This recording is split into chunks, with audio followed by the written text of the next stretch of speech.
Hey guys, welcome to United States History lesson number 19, where we're going to be examining American conservatism.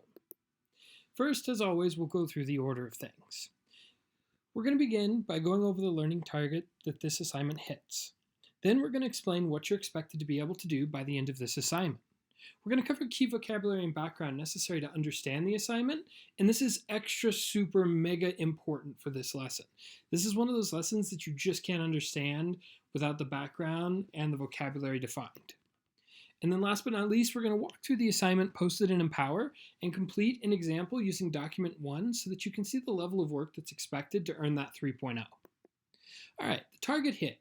A 3.0 or above can be earned on this assignment for the learning target listed below.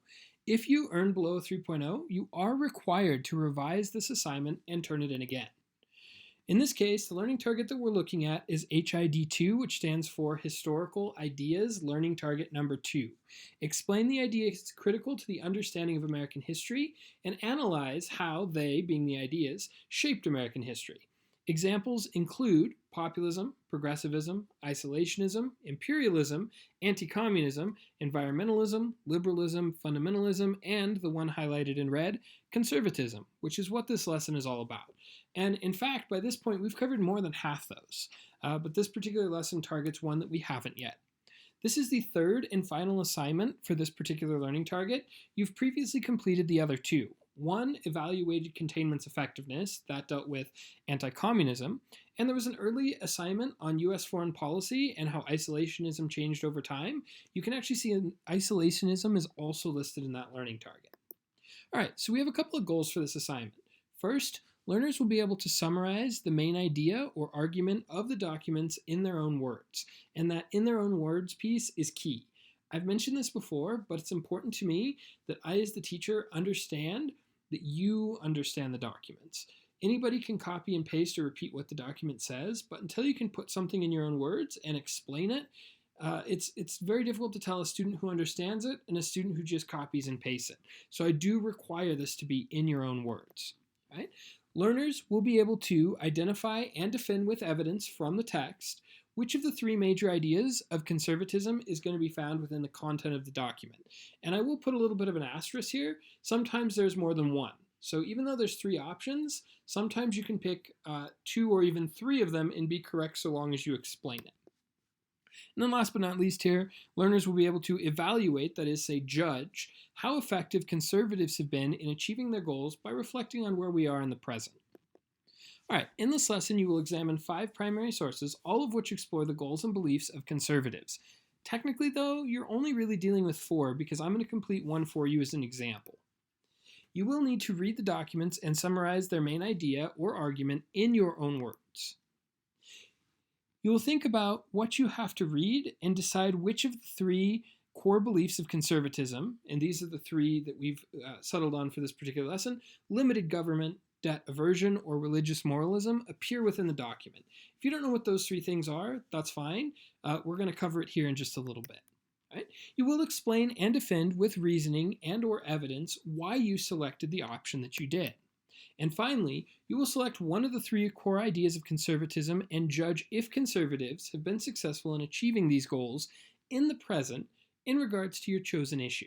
And so that's a kind of a wonky phrasing, and we'll talk about how and why that is. So before digging into the assignment and its requirements, let's dig into some important ideas and background information that you need to understand in order to complete this lesson. So first, we're going to talk about what it means to be conservative and the meaning of conservatism. We're also going to talk about liberals because sometimes understanding what a conservative is easily understood by figuring out what it's not. We're going to talk about Republicans, God-given rights, the United States Constitution, the concept of states' rights, and then these 3 ideas that appear in these documents, the first being limited government, the second being debts deficit or debt aversion, religious moralism, and last but not least, President Ronald Reagan. All right, so conservative and conservatism.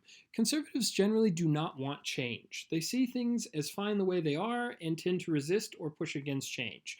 And that's all change: social, political, economic, etc. For this reason, they tend to hold what we would call traditional values or traditional beliefs, and these values or beliefs are often linked or tied to religion or religious teachings. While these are not the only main beliefs of conservatives, for the purpose of this lesson, we are defining three core values that conservatives hold. The first is wanting limited government, the second is having debt aversion, and the third is that religious moralism. Again, we're going to discuss these more in depth here soon. Right? Again, we talked about how sometimes understanding what something is involves understanding what it's not. And so we talked about what a conservative is. Let's talk about what a conservative is not, and that's a liberal. This is sort of the opposite of conservative. And so digging into this, liberals want and support social, political, and economic change because they see problems and inequality in society they believe that can be fixed. Conservatives either don't see the same problems or believe changing things is not the best solution, wanting to keep things the way they are, or in many cases, even go back to the way that things were. As a general rule, liberals like big government that has many programs to help citizens. This is expensive and requires higher taxes, sometimes causing long-term debt, especially if more is spent than is collected in taxes, and conservatives are very much against or opposed to this. Liberals also believe that society's views on issues like religion, homosexuality, gender roles, and so on and so forth have changed, and that government and laws should change to meet these different and new understandings. This brings us to Republicans. By today's standards, Republicans are conservative. Historically, this is not always the case, however. Who and what conservative mean can change over time. Conservative simply means you don't want change. There was a time when the Republican Party was born right after the Civil War. The Republicans wanted to change society because they wanted to get rid of slavery. In that context, Republicans were liberals because they wanted change. Today, they're conservatives because they aren't so keen on change and, in fact, kind of push against it a little bit. Right? So understand that Republican does not necessarily mean conservative, but today, Republicans are conservatives. I'm sure that that's clear as mud. All right, every source in this assignment was written by a Republican between 1960 and 1985. And again, this is the time period from roughly about the 1950s and 60s that Republicans became conservative and stopped wanting change. They wanted to preserve things the way they are or go back to the way that things were. And so we're looking at a very specific 25-year period here. This is sort of the birth of modern conservatism during this time period. Okay, so we're looking at the 1980s understanding of what Republican is, which changed a lot after the 2016 election. The meaning of Republican today is not always the same thing as what it meant during the time period that we're looking at, so please kind of keep this in mind. Just because we're talking about Republicans and what Republicans believe, some of these beliefs have started to change a little bit. Right? So the next concept that we're going to talk about is this thing called God-given rights, and this is littered all over the Constitution. It's mentioned in the Declaration of Independence, and it's a core belief of conservatives today. And so God-given rights is the name that's given to rights that all men, and I put sort of men in quotation marks because it's phrased as men, but by today's standards we consider it to include all men and women that they're born with. And so the idea is that because you are born with these rights, things like free speech, free thought, freedom to believe whatever you want, really just freedom to be whoever you want to be, that you are given these rights by God at birth, right? You're born with these things, and so therefore God gifts them to you. The common definition of God-given rights is sort of defined as life, liberty, and property, which the Constitution and Bill of Rights seek to protect from the power of government. Okay, you can see this picture here that those things are being handed down. Right? The United States Constitution. The United States Constitution is the document that lays out the United States system of government. It defines what government can and can't do, as well as the rights and protections that are promised to all American citizens. Conservatives believe that the Founding Fathers' original vision for the Constitution is the right one, and that every decision and law should focus on the Constitution as it was originally written and understood. Right? It's that sort of traditional way of thinking or approach to issues. This differs from liberals, who believe that understanding of the Constitution ultimately changes over time. So I want to give you a concrete example here. I'm going to use the example of internet privacy. Conservatives generally believe that there is nothing in the Constitution about privacy or the internet so that you don't have this right. Therefore, to get it, you have to change the Constitution. And in many cases, conservatives often resist this kind of change, believing that the Constitution is sort of great the way it is and that changes are not necessary, right? It just gives government more power. Liberals, on the other hand, would argue that the Founding Fathers wanted privacy for citizens because the government in the Constitution needs a warrant to search your things, right? If you're accused of a crime or they think you're doing something illegal, police must produce a warrant in order to search your property, and they have to specify what they're looking for. This is in the Fourth Amendment to the Constitution. And therefore, liberals would believe that similar protections exist for internet privacy, right? Because the internet did not exist when the Constitution was written, does not mean that citizens are not afforded rights and protections. This is sort of a looser interpretation of the Constitution that stretches that original meaning, right? Because the Founding Fathers believed in this specific type of privacy, clearly they would believe in this type of privacy today. Whereas conservatives have this attitude like, hey, it's not there in writing, it's not there, and so therefore, sorry, that just doesn't exist. Right? This is a perfect example where liberals support change and conservatives want things done traditionally or the way that they've always been done. This brings us to the concept of states' rights. And this is a complicated issue. Basically, who decides what rules people live under? Should it be state governments, local governments, or the national, federal large government?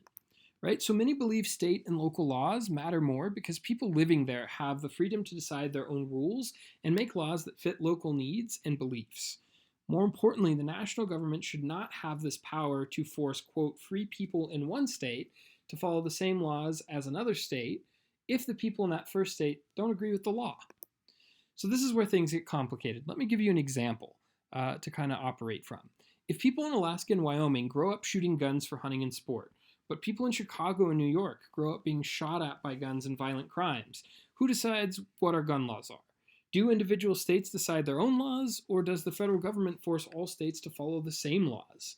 If New York passes strict gun control, it only takes a 1-hour drive to Vermont to buy guns.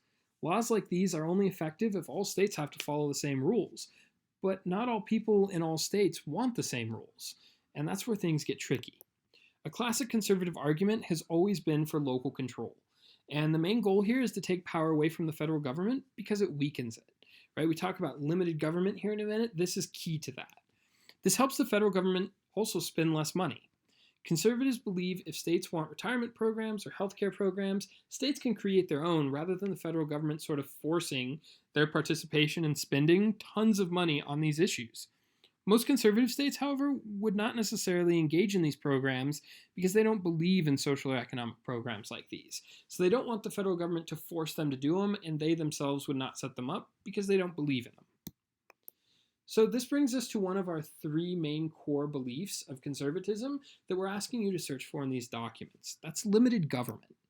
Okay? Limited government is the belief that government, especially the federal or national government, should be as small as possible.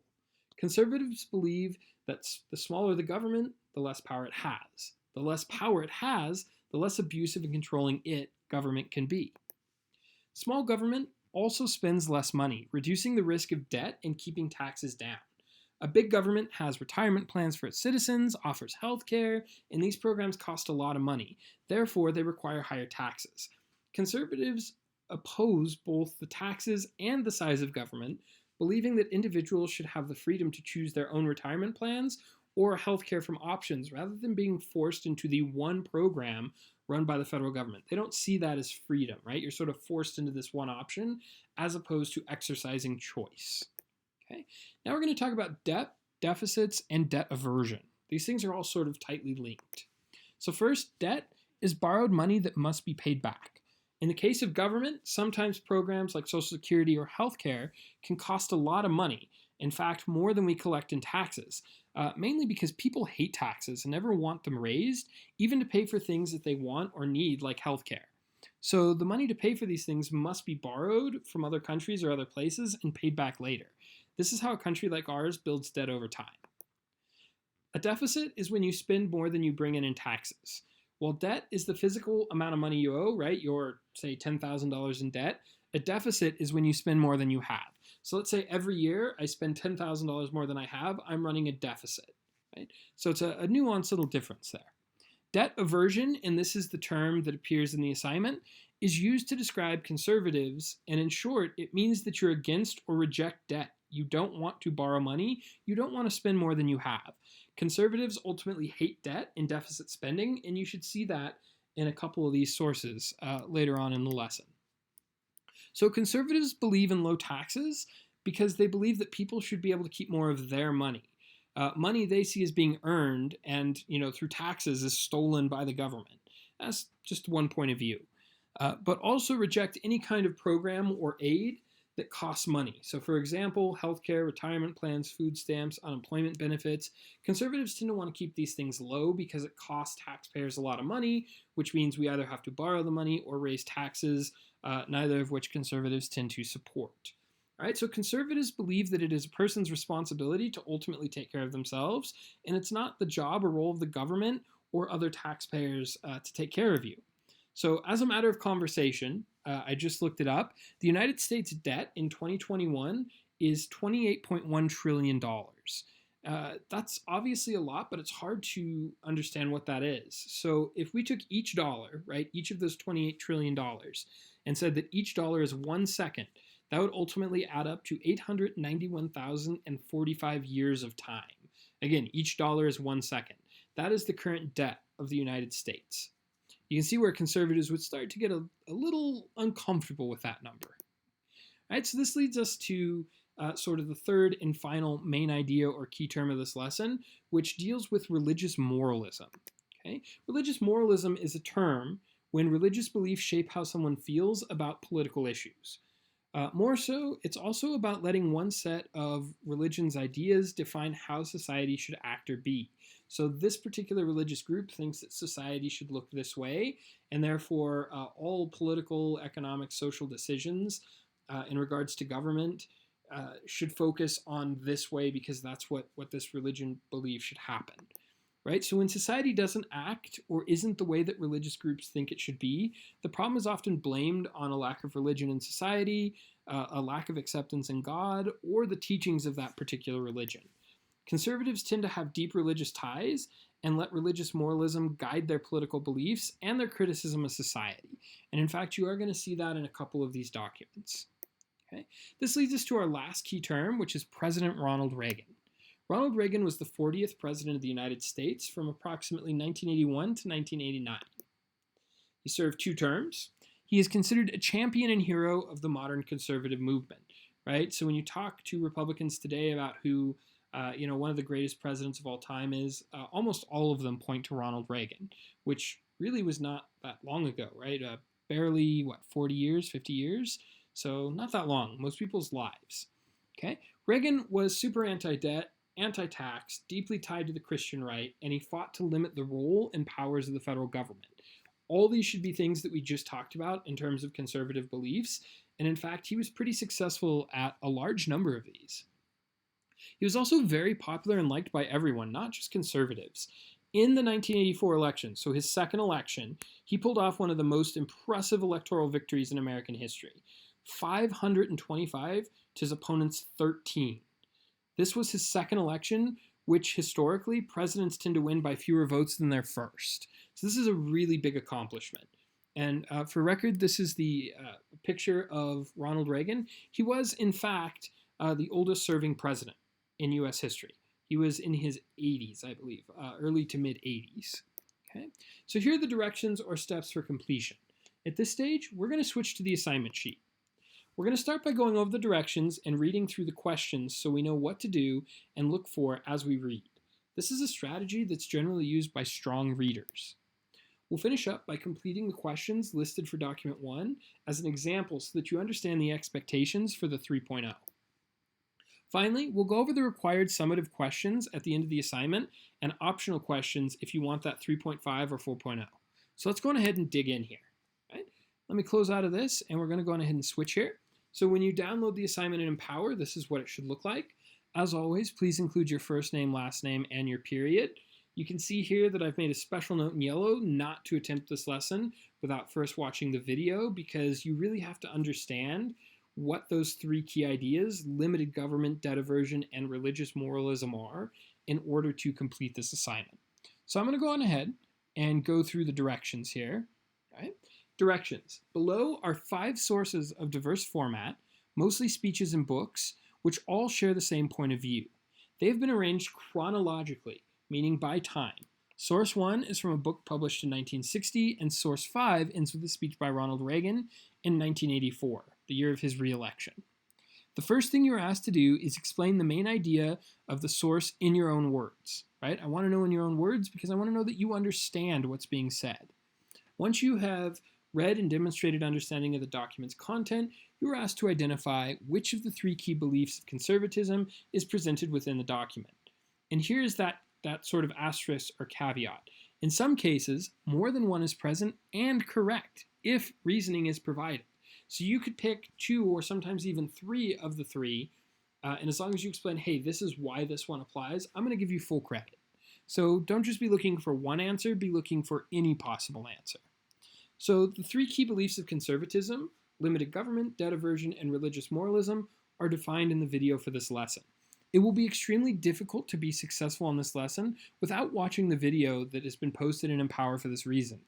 If you're confused on what conservatism is or means, you'll also benefit greatly from watching the instructional video. Right? And I assume that if you're listening to this, then in fact you are watching it, so well played. All right, next, this thing likes to freeze up on me.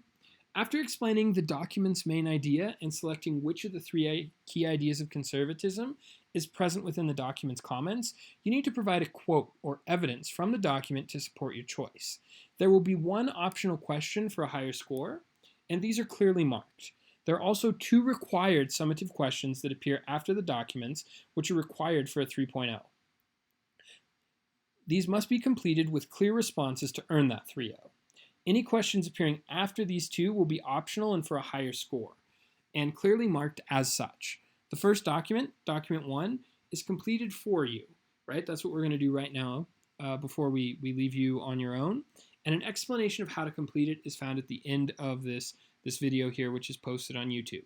All right, so we talked about how strong readers look at questions first, right? We want to know what we're looking for as we read. This way we're not reading the questions and then going back and trying to find it.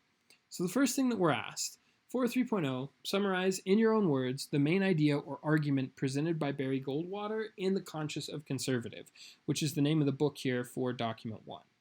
Right? Next up, for 3.0, please identify which of the 3 major ideas of American conservatism are found within the book, The Conscience of a Conservative, by highlighting your choice in light blue below. Please note that sometimes more than one possible answer is correct. So basically we're going to pick one of these 3, highlight it in blue, and say, hey, that's our choice. That's the one that we see in this document. Right? Next, for 3.0, using a quote or specific evidence from the text of document 1, it is a picture, so you won't be able to cut and paste, #sorry. Please defend and explain why you highlighted either limited government, debt aversion, or religious moralism within the box above. And then this is the question for a higher score. In The Conscience of Conservative, Barry Goldwater discusses what he does not want government to look like. Based on this description of what conservatives don't want, infer or read between the lines and explain what conservatives want the government to look like from their point of view.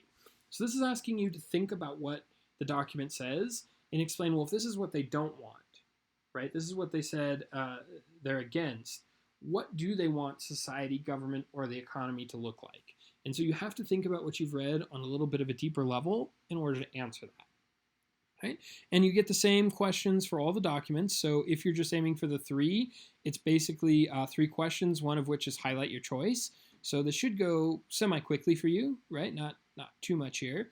And then, as always, there's a couple of summative questions where I really want to know not just do you understand this thing in isolation, but can you find patterns, right? Looking at these 5 documents, do you see things in common? When you look at them as a group, how do they add to your understanding? What have you learned, in this case, about conservatism, looking at these sources as a group?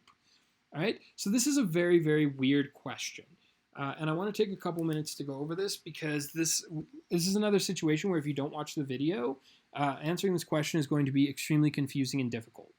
All right, so for a 3.0, please select one of the following 3 terms: limited government, debt aversion, or religious moralism, and use your choice to fill in the question below.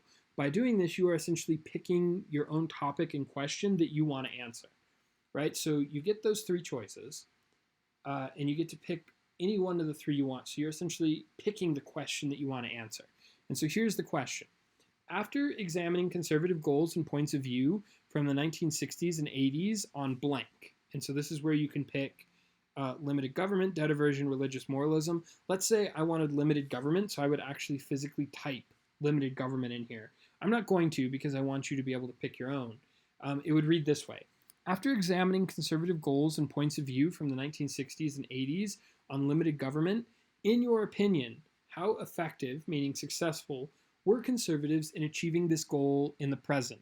Please highlight your answer from the four options below. So I would look at this evidence, think about today, and I would say, hey, conservatives have been extremely effective or successful in achieving this goal, the goal being limited government. I might say, that's not my opinion. Conservatives have been effective or successful in some ways, but a failure in others, right? I can kind of pick anything on the spectrum here about how I feel, my opinion on conservative success on that particular issue. All right, and then for a 3.0 in the box below, explain why you selected.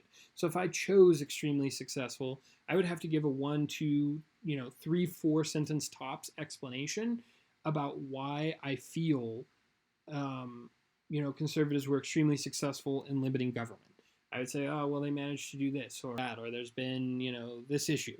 And so it makes me think about the things that I've learned and read here and what they mean in the context of the present. Okay, and then of course, for those of you who want the 3.0, you pick your option and defend.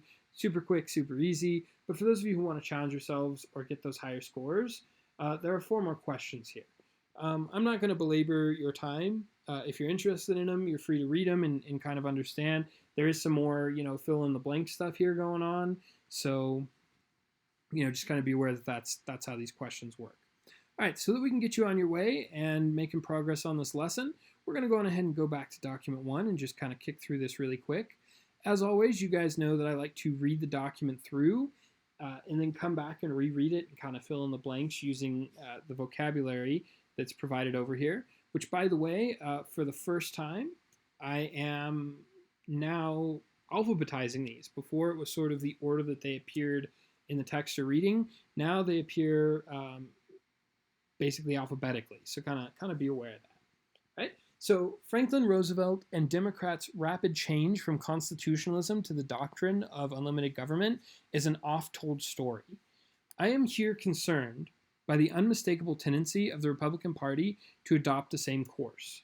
The result is a lack of commitment to the principle of states' rights, thus the cornerstone of the Republic, our chief protection against the encroachment of individual freedom by big government, is fast disappearing. The root evil that the government is engaged in activities in which it has no legitimate business, as long as the federal government acknowledges responsibility in a given social or economic area, its spending in that area cannot be substantially reduced. Okay, so keep in mind this is Barry Goldwater in a book written in 1960, and we know that all these conservative ideas, to an extent, appear in here. Okay, so let's take a look at this again. So Franklin Roosevelt, who was president during the Great Depression and the New Deal, and he was a Democrat. So really when they say Franklin Roosevelt, they're talking about Democrats in general.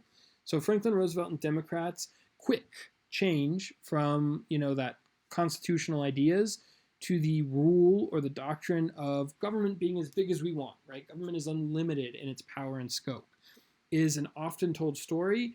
And Barry Goldwater here is concerned by, right, this sort of, it's very obvious, this pattern is very obvious, that members of the Republican Party might adopt the same course. And so he's saying, don't do that. That's bad. Don't do what Franklin Roosevelt and the Democrats have done by saying, hey, government can be as big as we want or need it to be. Like he's rejecting that idea here. Okay? The result is a lack of commitment to the principle or beliefs of states' rights. And we talked about states' rights in the beginning of this presentation, the idea that, states and local areas should make their own laws, not the federal government, because as free people, they understand their needs better than, somebody who lives 6 or 7 states away and has no idea what life is like in your state, right? So this idea that the federal government shouldn't have power, states should have the power. Thus is the cornerstone, or sort of the foundation, the basis of our republic, right? Our system of government, our chief or main protection against the encroachment, right? The sneaking up on or taking of individual freedom by big government. And you know, big government is unlimited government. It's huge. It does a lot of things rather than being small. And it's fast disappearing, according to Barry Goldwater. And he says that the root evil, right, the main cause of this is that government is engaged or involved in activities in which it has no real or legitimate business. As long as the federal government, right, the national government acknowledges or sees itself as being responsible in a particular social or economic area, spending in that area cannot be done. So as long as, for example, the government believes it's responsible for people's retirements, the amount of money that government spends on people's retirements, right? As long as the government believes that it's responsible for that, there's no changing it. All right, so let's go ahead and dig into these questions. First, in your own words, what is the main idea or argument presented by Barry Goldwater? So I would say something along these lines, right? In document 1, Barry Goldwater is expressing a fear about the growth and size of government and its spending on programs that it shouldn't spend money on. Because that's really what he's talking about, right? It's really about fear here, because he's talking about how he sees the Democrats doing this, that it bothers him, and that he's afraid Republicans are going to, quote, adopt the same course, right? And so that's the issue here, is that he sees government is growing in size, he sees that more money is being spent, and he's just not comfortable with that. That's what I would say is the main idea here. And so while there are a couple other things that are mentioned, I think that we've already touched on this concept that he's really talking about limited government. And so the question here says to highlight your choice in light blue. And so we can do that and say, I'm going to focus on limited government. And I'm really taking this because he talks about, how we should have states' rights. That's about limited government. He talks about how, there's this doctrine of unlimited government with no size, and that's what he's afraid of.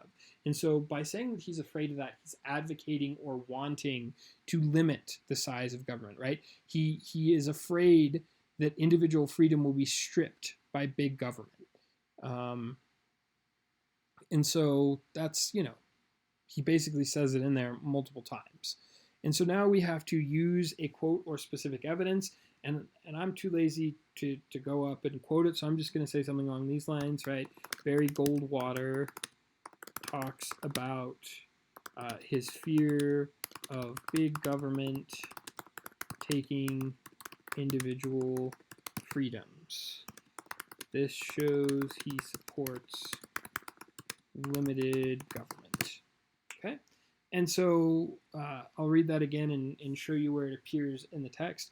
Barry Goldwater talks about his fears of big government taking individual freedom. This shows he supports limited government, right? So I'm tying that directly to the why. Why is it limited government? I explain that directly. But you can see that I'm also essentially quoting the document because he talks about, this is a protection against the encroachment or the invasion, the attack of individual freedom by big government. So I'm basically taking this and saying, hey, this is a piece of evidence that shows, the thing he's talking about here is limited government.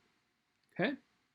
So next up here, I will do the 3.5 for those of you that are interested. I want to kind of give you an example of that so you're not totally on your own. In The Conscience of Conservative, Barry Goldwater discusses what he doesn't want government to look like. Based on this description of what conservatives don't want, it's my job to infer or read between the lines and ultimately explain what do conservatives want the government to look like from this point of view. All right, so if he's talking about his fear of big government, right, I think he kind of touches on this a little bit. He implies that he wants a new commitment to states' rights. And he also talks about how, the federal government, when it acknowledges or sees a responsibility in a particular social or economic area, its spending in that goes up. So I think there's two things I could point to here. So first, oh, I don't know why it does that. Sometimes it gets rid of those. All right, so first, Barry Goldwater talks about how he does not want big or unlimited government. Therefore, conservatives would support states' rights, which would take power from the federal government and give it more closely to the people. Right? So I know that he doesn't want big government. So I have to then go on to say, well, what does he want? So that's basically what I've done here is I've taken what he said, I've thought about it, and I've applied it and said, well, this is what he doesn't want. Therefore, what does he want? Okay, so how he doesn't want big government. Okay, therefore, this should be should support states' rights. So you only have to give one here, but I'm going to go on ahead and give that other example as well. And so he talks about here towards the end of this document that concept of, when government sees responsibility for things, we spend a lot of money. So I'll say something along these lines, Goldwater also wants government to have less responsibilities in people's lives so that it spends less and avoids debt. Right? That's really, he doesn't say that, but that's really the issue. By avoiding responsibility and not having these things, we don't spend money and we save on debt. Okay? And so this is a perfect example for document 1 about what you're expected to do. If you're aiming for a 3, it's pretty straightforward, right? You give a short summary, you highlight what you think is involved, and in this case, we even touched on here the last government to spend money. That's all about debt aversion. So you could highlight debt aversion here and explain why debt aversion is in this document. This is one that definitely has 2 options, both of which are correct. And you'll encounter a lot more documents that have multiple options. Right? Hopefully you found this useful and instructive. I do believe that this lesson is near impossible to do without the background knowledge and vocabulary definitions, right? And sort of an explanation of some of these questions. If you have any need of help, please feel free to reach out to me in person, by email, message and empower, whatever you need, please let me know. I am here to support you and make you successful. All right? This brings us to the end of lesson 19, and I look forward to seeing you next time. Thanks.